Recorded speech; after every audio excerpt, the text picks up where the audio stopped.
Empowering student creativity with Canva. Today, we're talking about how we can use Canva to create amazing opportunities to get our students working and creating. I'm excited to be with you today. My name is Nathan Wells. I'm excited to talk about this. I love engaging students and getting students working and being creative and doing things they love. And one of the things I'm looking forward to today is seeing all the easy templates, all the templates to get you started as an educator, all the templates to get students started working in Canva, being creative, coming up with fresh ideas, and really getting going. One of my goals of this year was being more creative. And one of the things I've been trying to do is understand and use more of the features in Canva for Education that we're going to talk through today. I am not naturally gifted at putting colors and themes and stuff like that together. And so the templates that are provided in Canva help me really show and be creative and help the other people get started where it's not as natural for me. So I'm hoping today you'll also be able to find some things that are really helpful for you that maybe aren't off the bat things that you would create on your own or come up with on your own. So that's something we're going to look at. If you're not familiar, Canva for Education is an all-in-one visual communication platform. There are so many ways that you can use Canva to get ideas across, to get creativity going, to do brainstorming, presentations, videos, graphics, all kinds of stuff. And it's this amazing place that you can put all of that together. Canva, specifically the Canva for Education, was launched in 2020. It's now used all over the world. It's 100% free for K-12 schools. And that is a commitment that Canva has, is that it stays free for K-12 educators, which is fantastic, right? For all of us. It's really easy. If you don't have it set up in your district, you can sign up individually as a teacher, or you can have a district personnel sign it up and you get the district-wide dashboard and all the things that you can get with sharing in your district. And that's easy to do. You can just go to canva.com/education and you can either get verified as a teacher, or if you want to set up for your school or district, you can reach out. And again, it's free. And somebody at Canva Education will work with you to make sure it's all synced up with your single sign-on and all the things that need to happen to make that seamless and easy. So it's a really easy process. So I encourage you to do that if you have not already. But today we're going to focus on this suite of tools and how we can engage students with these tools. There's something in there for everybody. There's opportunities for HR and marketing and front office staff and creating posters and flyers and things to send home and video announcements and all of these different things. There's a tool in Canva that helps you do those things, and you can put those together in a great place. I mentioned templates. One of the things that has just been so amazing to see, especially over the last couple of years, is just the huge influx of these education-specific resources that are just been all over now the Canva for Education website. There's so many things in there. There's a lot of non-quote unquote education resources that still work really great for the classroom. I taught social studies, middle school social studies. There was lots of things that I would pull in that weren't quote unquote education, but I could still bring them in and help visually and help explain things to my students and help them understand the concepts, the time period, the people that we were studying. So there's lots of resources we can use, and this is continuously growing. There's new stuff all the time, and it's easy to search, which we're going to talk a little bit about to bring that stuff in. So what can you do with students in Canva? Canva for Education has templates, and it's mostly known for adults, right? That we can easily go in and create things. And the way I originally got introduced to Canva was actually creating really easy graphics for social media and being able to get across like, hey, here's the things we're doing and excited about. And here's what, and sharing and editing the picture really quick and easy, right?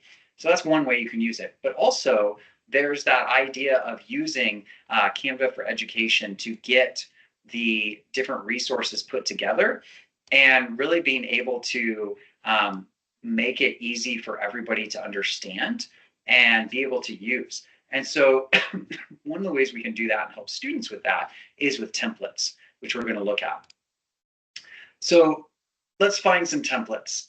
As you explore Canva's homepage, there's some really easy places to find templates and things that are specific for students. So there's actually a great resource that shows up. And this is specifically, there's graphic organizers, there's ways for students to demonstrate their learning, there's posters.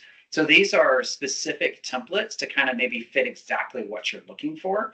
And I'll have these links posted in the follow-up for those that registered for this webinar and make it easy to get to. But if you're just looking to get to them on your own, if you go to Canva, if you go to Canva and look up student activity templates, you'll be able to find those really easily and be able to search those up. And you can find collaboration, reflection. There's these different categories that help you find those things and get started really quick and easy, which is nice. So one of the things I'm going to use as an example today is using a template for a comic strip and getting students started using a comic strip. And maybe they're going to use a comic strip for showing their learning. Maybe they're going to use a comic strip to organize their learning, and later they're going to give a presentation, or they're working on a storyboard for a video they're going to create or a paper they're going to write. There's different ways you can use the comic strip template that's really fun and, again, just engaging for kids, which is really cool. So here I am on the Canva for Education homepage. I'm signed in with my school account, so that's important. And I have education here in the Dead Center, so it's an easy way to know I'm in my school account. And you can start just by searching, but you can also, over here on the left-hand side, go to templates, which is a really quick and easy way to get to things that are just in the template library. And you can use these drop downs on the left. You can also scroll through and kind of see some different things that you're curious about, things maybe you haven't tried, that you're kind of just looking for some ideas, which is kind of cool. But up here in the search, I'm actually going to go and just type in what I'm looking for. So we said comic strip. So we're going to type in comic strip, and we're going to do a search for comic strips. So you can see here's some different ones that we can use that have comic strip kind of pieces in them. And I can scroll through some of these, and these are all in, these specifically are in the presentation type. So when you work in Canva, you can do a document, you can do a presentation, you can do images, right? You can pick, and they will format and be that size of what you're looking for. The comic strips I'm going to use are in the presentation size. So it's more of like a 16:9 kind of layout. And you can see there's different ones here. Some of them already have a lot of graphics and text to get started. Some of them are more blank. So you can use different ones in here to kind of get going. I kind of like this one. It's got some things I can get going. So I'm going to click on it and do a preview. So this kind of shows us that there's 2 slides included. And there's some little speech bubbles and some colorful ones. So I'm going to use that. So I'm going to click Customize this template. And from here, now I can get into the Canva for Education editor. And what's great about the editor is it's really simple to use, and it's really helpful to get me going. Now, all of these elements are customizable, so I can click any of these. I can move these around. I can maybe even move some of them off to the side if I'm not going to use them. What I like to do sometimes is I'll take some of these that I'm not using right away, and I'll move them over to a blank slide, and then I can always come back. So I'm just doing Control X and then Control V on my keyboard. And then I can come back and grab those if I want to. But right now they're kind of a distraction. So I'm just going to move them off to the side here, and that way they're not in my way. So I can do that with all of these, or I can just kind of move them around as I need them. And then on here, I can bring in different graphics. I can search for different things. So as I think about, I said I was a middle school social studies teacher. I taught American history. And so one of the things we would study was the American Revolution through the Civil War. So I could think about different elements, and I could go in and click on the word elements. Didn't use that word on purpose, but I can click on the word elements, and I can search for those things. So maybe I'm looking for, say, Revolution, American Revolution. See if that pops up. And it gives us some great little graphics and things to get started with. So maybe I'm talking to my students and I want them to represent something.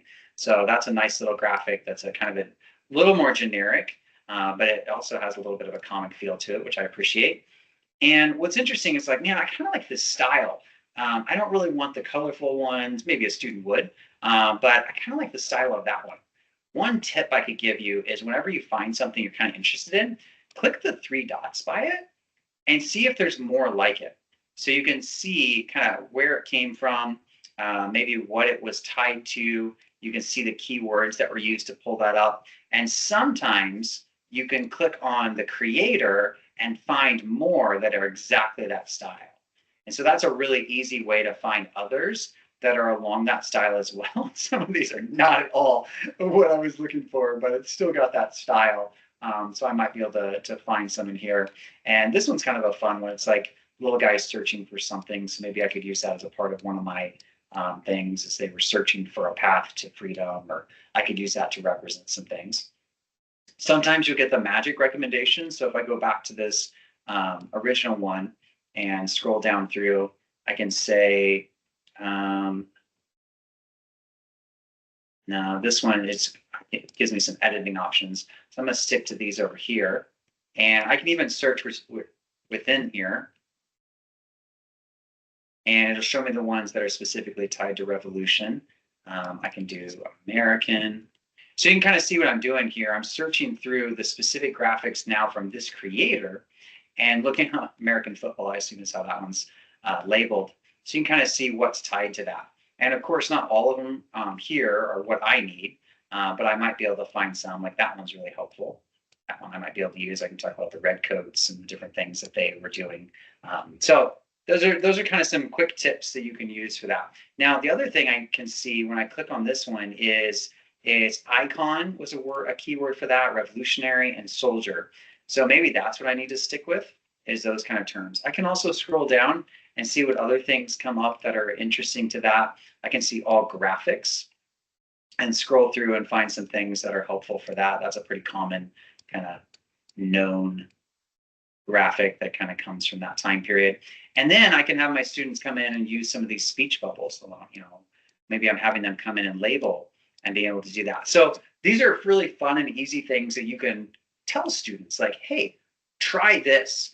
Whenever you're searching, do this. So they have access to everything I've shown you so far. It's exactly the same on the student side. They can search the elements. They can go in and click on graphics and they can add things to it. They can do all of that stuff. And if I wanted to, I could have them make sure that they're adding text as well. I kind of like this text, so I'm actually going to do Control D, which makes a duplicate of it. And then I can double click in there and I can say, whatever, charge, right? And so I can use that text and use it over and over again if I want to. I can go over here and grab this speech bubble and make a copy of that. And maybe that's one I want to use with this guy. So I can go in and use all those different things and kind of move things around. So I feel like these give a really good kind of idea for students to be able to take something that maybe isn't their favorite subject. Maybe it's a boring lesson, or it's just an alternative way for them to show what they've learned, which is really helpful too, right? Give them multiple options to show what they've learned and what they've been doing. Now, I'm not going to keep typing on this. I could add a lot more text and that would help. But one of the things I want to show that's really fun is you can go to resize and you can change this to other things. So you can resize it into other items, other things. But one of the things I want to show you is you can also either make it into a whiteboard so students can work together, or if I go down to the bottom, too far there, I missed it. I can actually go back a step. There we go. I can actually have it transform it to a doc. So it's going to take all the text, it's going to take some of the images, actually make it into a document, which could be really helpful if you have students that are taking this as a brainstorming opportunity. The comic strip is more their storyboard, and now they need to make it into a presentation. So this is going to be our presentation outline. Or it's going to be a, let's just type that. Oops, presentation outline, and there, pop that up, and then transform to doc. And then that document, you can actually then work in, edit, put things together. So this is one of those magic tools. So you may see the magic listed in Canva for Education in different places. And this is one of those examples of that. So the AI is looking through my comic strip and it's pulling out key terms and phrases and be able to pull in some things. And you see it pulled in some of the graphics, but not all of them. This obviously it's kind of making on its own. And so this is something that it's pulling in, and then I would have students go in. And if they'd had more text in the comic strip, it would actually pull in that text as well, which is kind of fun. But I just wanted to show how that kind of works together. So that's one way that you can have that working together. And yeah, thanks for the comment in the chat. Comic strips are a very good tool. Good idea to integrate to the classroom during classes, language, literature, illustrate different topics. So that's awesome. And thanks for adding that in. I appreciate that. So comic strips is one way you can do that. You can, use magic media to create background images. I didn't show that, but one of the things that you have access to as an educator is you can actually go in and ask it to design something. So if I go back and click on magic media, I can say, in a brief description, AI will create for me American Revolution, women supporting the war. And it will come up with images that have to do with women supporting the war during the American Revolution, which is a kind of a little bit different. Oh, and I actually meant to put in there in the form of an icon. So you can actually tell it the style that you want it to be in. Those are actually really good. Those are really helpful because these are specifically things that you kind of see in the older style. And so we can take one of these images and I can say, generate more like this. I can have it do other things, and I can just grab those images and put them right on the page too, which is really fun. So that's a fun way to do. Get creative with that. Captions and dialogue, like I mentioned, you can edit the background, so we can do the background remover on some of those images. So maybe, for instance, that one we just brought in, I don't need the house background, so I can just click up here at the top. Now you notice I have to click on the image. Now I have some edit options top. I can click background remover, and it's going to get rid of the windows and the inside of the house, and then it's just the ladies working by candlelight, and that's a nice image that I can then use as a part of my comic strip, and it doesn't distract with the background stuff, right? So there's some kind of cool ways that you can use some of those editing tools right there in it as well, which is really fun. You can create animations. So that's another fun one that I didn't show. So we can say, like, let me go back a slide. Let's say my little guy here is discovering something, and I can actually animate him. So I'm going to create an animation. So it kind of shows us here what to do, gives you some directions of what to do. And then I can say he's going to go over here and he's going to discover something down here. So you see there's this animation created that I just added to it, which is a really fun kind of simple thing. But now as a part of this, when I'm presenting this, it will actually animate it as the students like presenting it to the class if they wanted to or something like that, which is really cool. Again, how are we engaging students? How are we getting them involved and excited about the learning and wanting to create on their own, which is kind of fun. Okay, so we tried a couple of these things. You can also tell it to create a song or poem. Again, I need some more text in there to do that. But those are some fun things. Any other thoughts or questions for those of you that are live with us? Love the free animations. Yep, that's great. Awesome. Let me know if you have any other ideas or questions as we're going through. So the comic strip is one idea, and I think there's a lot of different things you can do with the comic strip, and comic strips can be used in a lot of different ways. Like I said, as a social studies teacher, I want them to show their understanding of the concept we just taught, but as an English teacher, a language arts teacher, a foreign language teacher, you can use comic strips for people, for students, to break down their learning, to storyboard out what they've put together and what they're learning, which are all fun ways to do that. And then, of course, you can storyboard for video creation, presentations as well, which is fun. So when we're getting students using Canva for education, one of the other things that usually comes with that is collaboration. How are we getting either students working together and or them sharing it with you as the educator and getting feedback, getting revisions, right? And maybe working on a whole class activity. So what does that look like in Canva? So one of the easiest things is commenting. So when you're working on anything, it can be a comic strip like we just were showing a minute ago, or it could be a presentation, it could be a document, anything we're doing, there is that commenting feature. And you can kind of see that example here in the little GIF, but I'll also open up our work we were on a minute ago. So let's say I'm working on this and I'm going to go up here and there's just a little speech bubble up here at the top of the screen, at the top right, and I can click that and I can add a comment.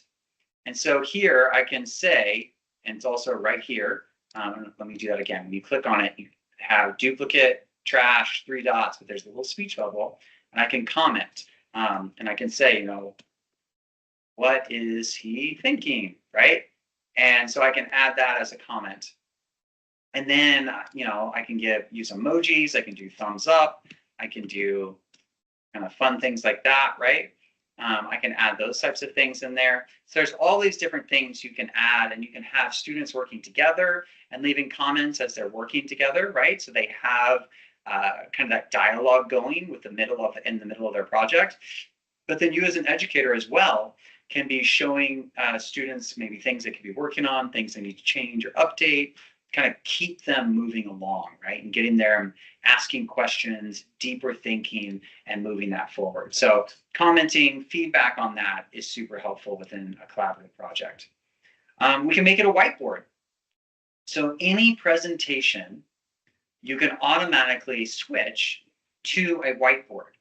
So let's look what that looks like. So in my presentation here, let's say I have students working together, and instead of typing on this or making comments all over this, I can go down to the 3 dots and can say expand to whiteboard. So again, click on the slide you want to work on, click the 3 dots, and then expand to whiteboard. So now it just expanded this page. I don't know if you can see it, but it just expanded this page. And now I have it as a whiteboard format. And I can be able to really zoom out and scroll around the page and use that now to comment and leave things out here. So I can use the draw feature because I'm in the whiteboard setting. I have these extra tools that are added over here. And I can say, you know, this one right here, and I can add some text. And I can say, you know, this, let's move this over here. This can be our example of women in history, right? And so students then can zoom in and they can see each other's comments. They can add to that. You can have other students working on a different part of it over on the side. And so you can be scrolling in and out and moving this all around, which is really helpful to be able to have them working together and really expanding and taking what they were doing and really work on the outsides, the perimeters of it a lot of times, and in the middle. And then when you're done, you can bring it back and collapse the whiteboard. And it will bring those into the slides, or you can remove those and just continue working on the original slide like you wrote before. So you have a couple options there, which is great. So that's kind of a fun thing to do. So you can expand a whiteboard. Once you're done working on it, you can collapse and go back to your slide. Or I've also seen people make a duplicate of it and expand one of them to whiteboard, do your discussion, your editing, your work, your brainstorming.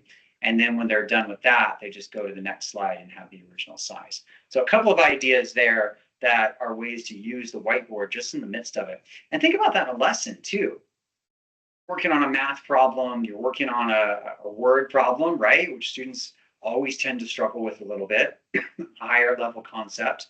And you need to expand. You need more than just your slide size for that discussion. You can just go 3 dots, expand the whiteboard, and now you have all this space to be trying different things, to show examples, to work out the problem, to show their work, and have students come up and help you or collaborate from their own desks and be able to work together. So those are all ways that you can use kind of that whiteboard space, which makes it really easy to work together, which is really fun. All right. So that was expand to whiteboard.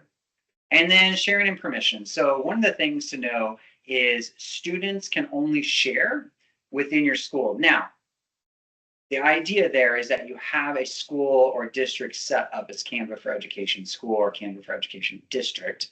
And once that's set up, then your students will have accounts. Students won't natively have accounts without that, right? Because they are under 18, they can't have accounts on their own. But with that set up, or you as an educator set up education accounts for your students, then they can share, but you can kind of see the options here. They're either in their district or it's only them. And so those are their options. Now, when you as an educator want to share something with them, you have a few more options, but still the idea is, how are you sending this to your students? Do you want them to edit it with you? Or do you want to give them specific access, right? And you're going to have them just view it or just comment. So you have those options. So if you're used to Google Docs, to Microsoft tools, very similar tools and options for sharing that you're sharing with specific people or with groups, you're commenting, editing, or viewing, right? Same idea. So that's really easy to do. And that's any type of thing you're sharing in Canva for Education. It can be a video, it can be an image, it could be a document, it could be a presentation like I'm in right now. So always in the top right, I can click share, and I can edit how I want them to be able to access it. I can share it with the whole school. I can share it with specific people or classes if you have classes set up. Or my favorite thing to do, honestly, is to create a collaboration link. And that's always an easy way to do that. One of the things that's unique, or some systems have this, but is fairly unique to Canva for Education, is this public view link. This is super helpful if you have a parent night or you want to send home a view-only newsletter.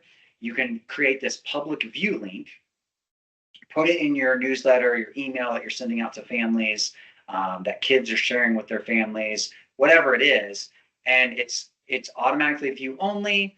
Nobody has to log in. It's a public viewable link. It's a standalone link that anybody in the world can click on and just view, which is super helpful for newsletters, for showcasing student work, for quick notes home, that kinds of things. It's a really easy way to share that, which is super helpful. And then, of course, there's direct links to share to common LMSs and other systems as well if you use those. So those are great ways to work with that. Yep, some reminders here. That's great. And then sharing permissions. Yeah, I just talked about the public view link. That's a great one. Template link. Oh, I forgot that. So template link is super helpful if you're sharing something with students. So let's say that comic strip. I want all my students to start with the same comic strip as their beginning point. So I want all of them to use that colorful one with the same speech bubbles. So when I'm showing it in front of class, they all see the same thing, but they're not collaborating. They all get their own version of it. That's a template link. I share that with my students in Microsoft Teams, Google Classroom, Canvas, whatever you use. And then they click on that link and it opens up their own version in their own system, right? They get their own copy of it and they can be working on it. So that's a simple way to share something with students. You don't want them searching for templates, maybe. You've already picked that out for students and want them to get started. Awesome. So those are some quick ways to engage students, to get students working in Canva for Education. Please reach out, either put it in the chat right now if you're with me, or later on if you have questions. You can always reach me at edtechwells